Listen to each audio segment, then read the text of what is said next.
Salam kerahiman. Hari ini kita masuk di tanggal 9 September. Kita akan baca dari diary nomor 638, 639 itu bicara tentang bimbingan rohani, dan 652 tentang kehendak Allah. Kita siapkan hati kita ya, masuk ke doa pembukaan. Dalam nama Bapa dan Putra dan Roh Kudus, amin. Bapa kami yang ada di surga, dimuliakanlah namamu. Datanglah kerajaanmu, jadilah kehendakmu di atas bumi seperti di dalam surga. Berilah kami rejeki pada hari ini, dan ampunilah kesalahan kami, seperti kami pun mengampuni yang bersalah kepada kami. Dan janganlah masukkan kami ke dalam pencobaan, tetapi bebaskanlah kami dari yang jahat. Amin. Dalam nama Bapa dan Putra dan Roh Kudus. Amin. Kita buka 638. Yesus, jauhkanlah dariku pikiran-pikiran yang tidak selaras dengan kehendak-Mu.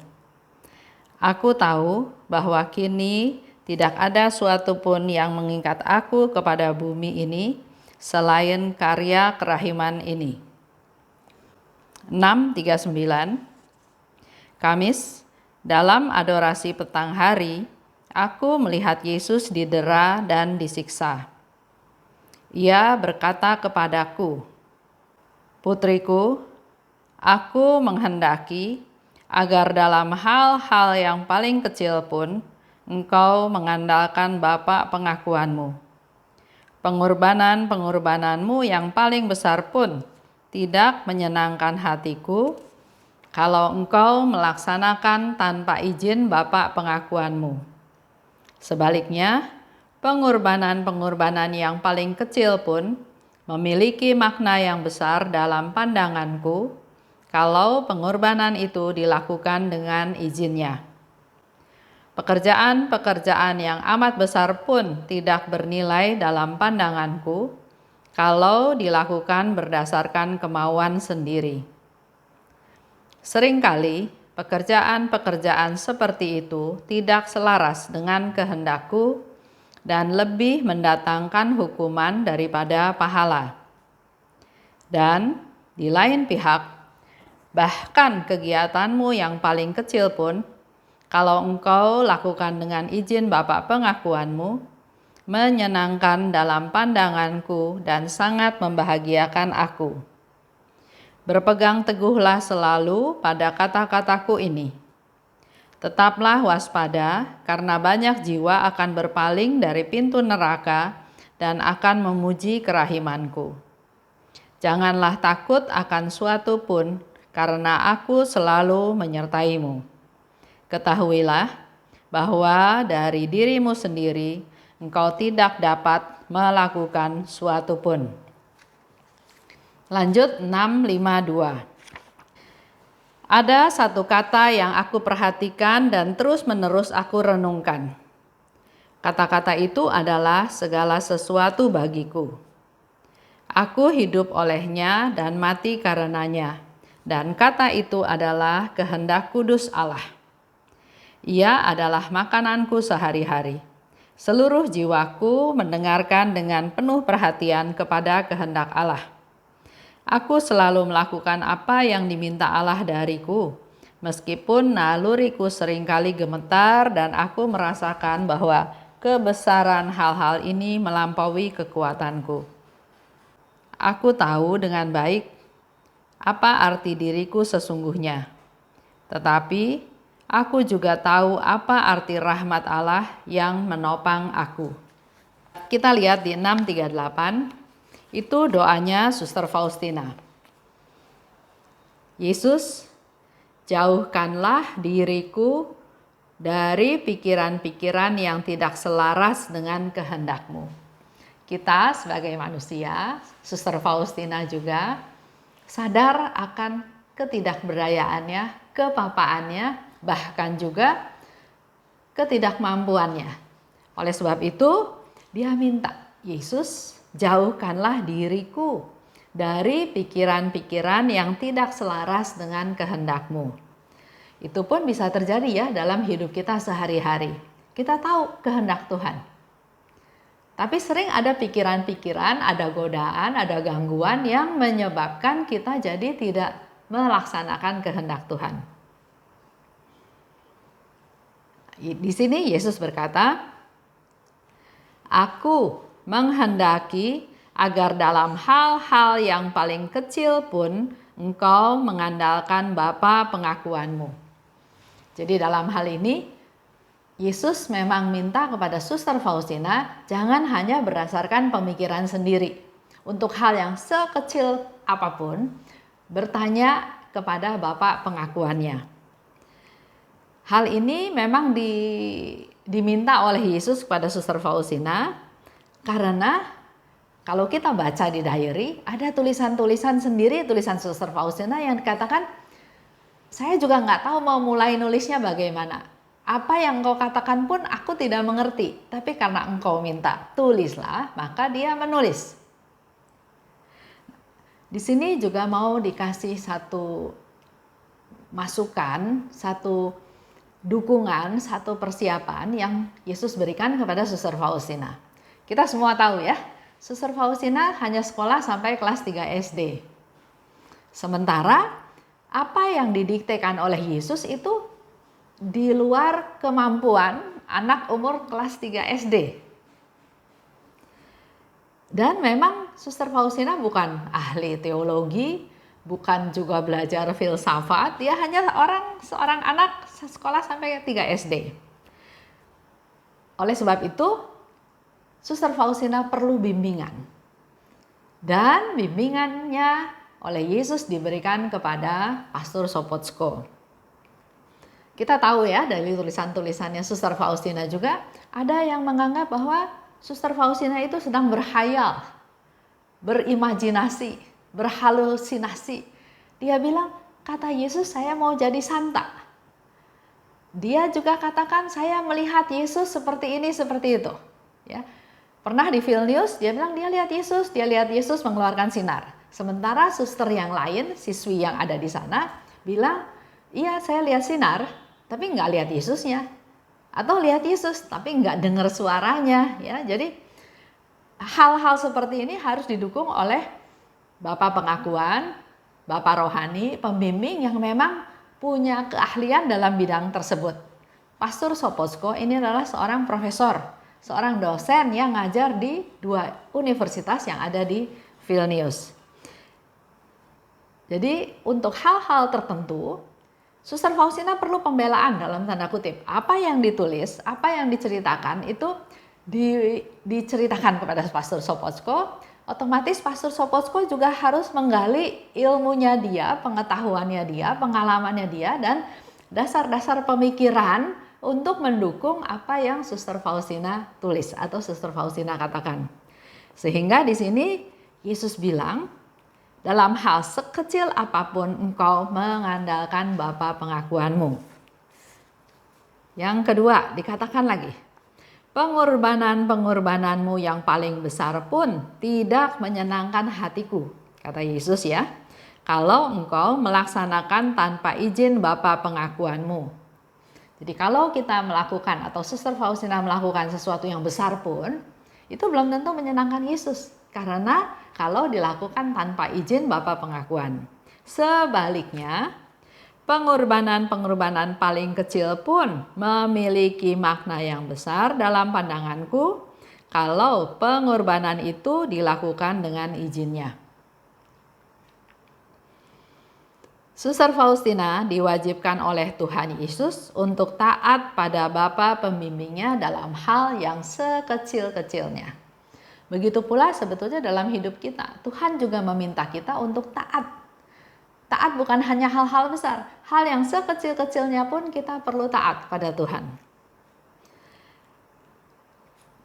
Sebagai contoh, kalau Suster Faustina perlu Pastor Sopocko sebagai Bapak pembimbing, sebetulnya kita semua juga perlu mentor. perlu pembimbing, perlu advisor, perlu penasehat. Jangan semuanya ditafsirkan sendiri, ya. Contoh, ada seorang ibu, dia bilang bahwa dia mendapat, bukan wahyu ya, tapi dia bilang dia mendapat satu perintah dari Tuhan untuk berdoa rosario. Satu hari itu entah 100 kali, entah 500 kali, saya nggak tahu ya. Tapi karena perintah tersebut, akibatnya dia dari pagi sampai malam kerjanya berdoa aja. Nggak mengerjakan pekerjaan-pekerjaan rumah tangga, nggak mengerjakan tanggung jawab dia, karena dia bilang Tuhan suruh saya berdoa. Nah, hal seperti ini menurut saya dia perlu mentor, dia perlu advisor, dia perlu bapak rohani, dia perlu pembimbing. Jangan langsung menerima telan seperti itu aja. Yang ketiga, dikatakan oleh Yesus, pekerjaan-pekerjaan yang amat besar pun tidak bernilai dalam pandanganku kalau dilakukan berdasarkan kemauan sendiri. Contoh ya, seperti misalnya Suster Faustina mau puasa, mau mati raga. Contoh, kita tahu kan ada puasa. Puasa seperti apa? Puasa 40 hari. Nah, hal-hal seperti ini, Yesus mau tetap Suster Faustina perlu bertanya atau perlu minta izin dari Bapak pengakuannya. Walaupun itu aturan yang dia pikir bahwa saya mau lakukan lebih. Tapi kalau Bapak pengakuan bilang enggak, kamu lakukan seperti yang seharusnya saja di dalam biara kamu lakukan. Udah, titik sampai situ. Jangan berlebih, jangan maunya sendiri. Ini yang lebih penting, yang lebih ditekankan. Hidup spiritual memang diimpikan oleh semua orang. Kita ingin semakin rohani kita semakin tinggi tingkatannya ya, hidup spiritual.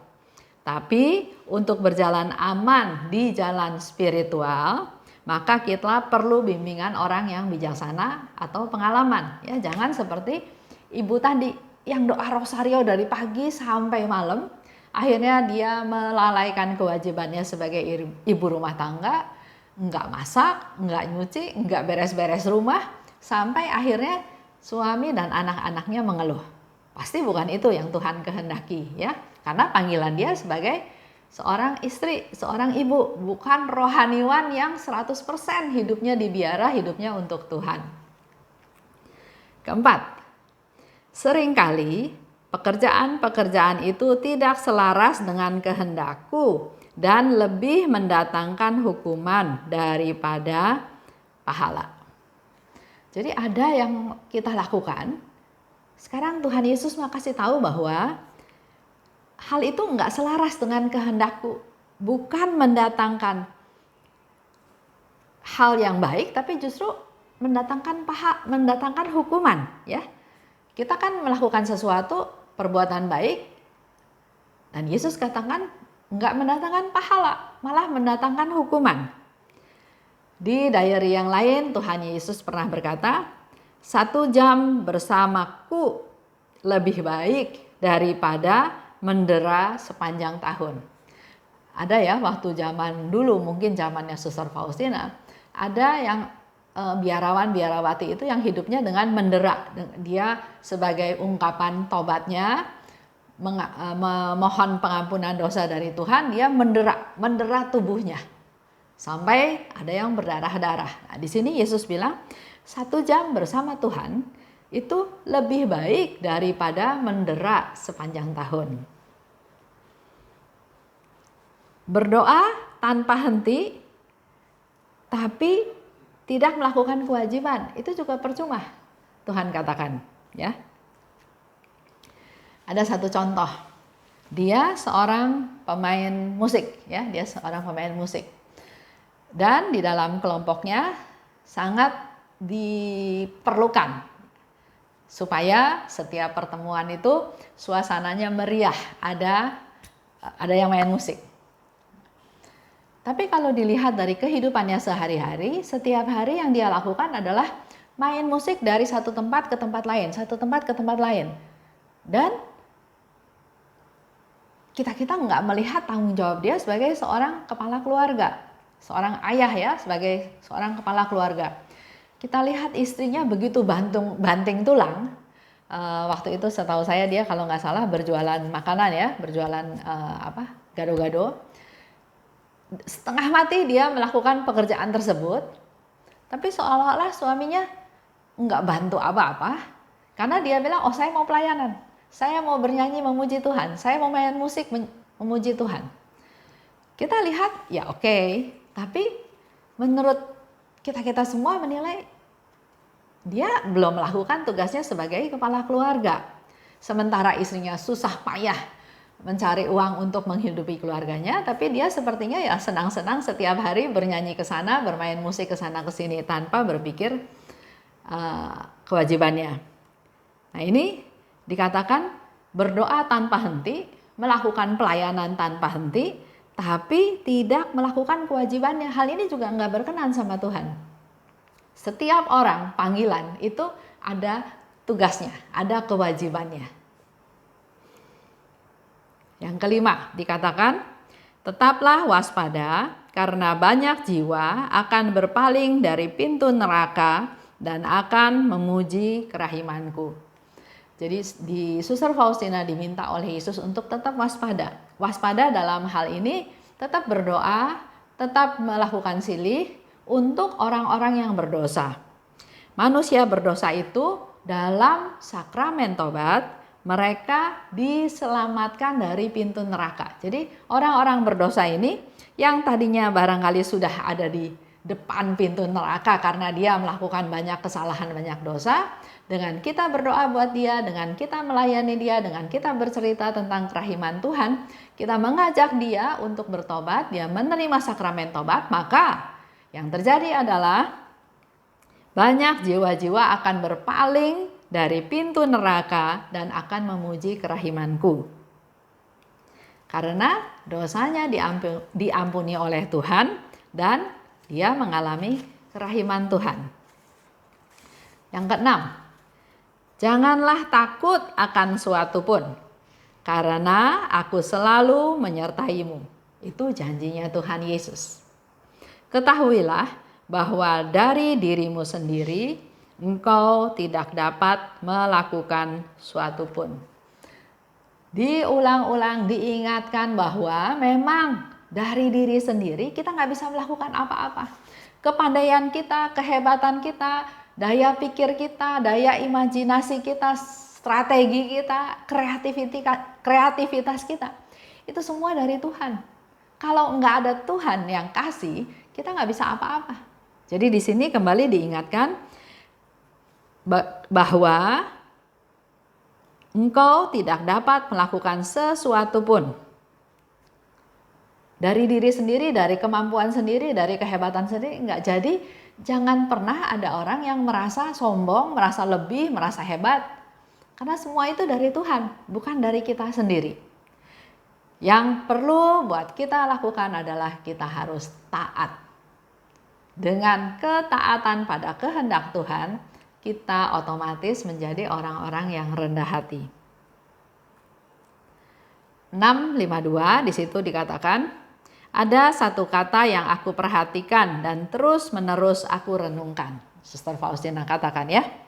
Kata itu adalah kehendak kudus Allah. Jadi yang terus diperhatikan oleh Suster Faustina adalah kehendak kudus Allah. Dan dikatakan kehendak kudus Allah menjadi makananku sehari-hari. Jadi yang dilakukan oleh Suster Faustina setiap hari adalah melaksanakan kehendak Allah. Dengan dia melaksanakan kehendak Allah berarti dia melakukan sesuatu yang dia butuhkan dalam hidup dia sehari-hari. Kita semua manusia hidup masih perlu makan ya. Nah, di situ Suster Faustina katakan melakukan kehendak Bapa artinya aku makan, aku memberi diriku kehidupan. Makananku sehari-hari adalah melaksanakan kehendak Allah. Aku selalu melakukan apa yang diminta Allah. Meskipun naluriku seringkali gemetar dan aku merasakan bahwa kebesaran hal-hal ini melampaui kekuatanku. yang diminta oleh Tuhan itu seringkali membuat Suster Faustina gemetar, merasa wah nggak mungkin, ini yang Tuhan mau tuh begitu besar. Saya orang papa, orang sederhana, orang tidak beraya, saya nggak mungkin mampu melakukannya. Tapi dia selalu punya komitmen, niat bahwa saya akan melakukan apa yang Tuhan minta. Jadi jangan, wah diminta, wah itu besar, susah, saya nggak bisa, saya orang sederhana, saya nggak sekolahan. Bukan itu ya. Tapi punya satu tekad dulu, apapun yang diminta oleh Tuhan saya lakukan. Walaupun dia katakan kadang-kadang dia gemeter juga, karena yang diminta itu menurut dia di luar kemampuan dia. Itu aja pengantar untuk masuk ke tanggal 9 September hari ini. Kita mau belajar dari Suster Faustina bahwa mengikuti atau melaksanakan kehendak Allah itu bukan sesuatu yang mudah. Tapi Suster Faustina memberikan satu tips untuk melakukan kehendak Allah. Niatnya satu, bahwa aku mau melakukan kehendak Allah. Jadi jangan dilihat apa kehendaknya, apa yang harus dilakukan, tapi niatnya adalah pokoknya aku mau melakukan kehendak Allah. Kehendak Allah adalah makanan sehari-hari bagiku. Itu aja ya. Terima kasih. Kita tutup dengan doa penutup. Dalam nama Bapa dan Putra dan Roh Kudus. Amin. Allah Bapa yang Maha Baik, tak henti-hentinya kami bersyukur dan berterima kasih atas segala rahmat yang Kau berikan kepada kami. Banyak hal yang Kau berikan kepada kami pada hari ini. Bukan dari pekerjaan yang besar yang Kau lihat, tapi dari hal-hal kecil pun Kau lihat. Dengan dasar kami taat padamu. Seperti Suster Faustina melakukan segalanya juga taat pada Bapa pengakuannya.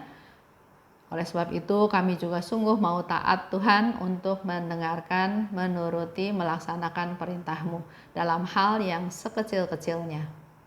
Berkati kami Tuhan, berkati keluarga kami, agar kami dapat menjadi orang-orang yang dimampukan untuk melaksanakan kehendak Allah. Biarlah kehendak Allah menjadi makanan sehari-hari bagi kami. Amin. Dalam nama Bapa dan Putra dan Roh Kudus. Amin. Salam kerahiman.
bersorak-sorai bergembira.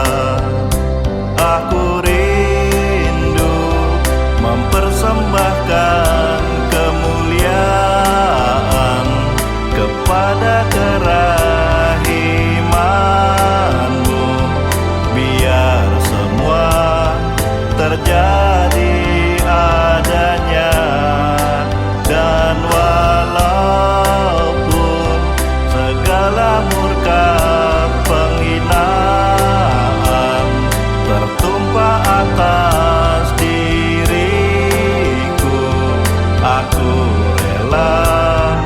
bagi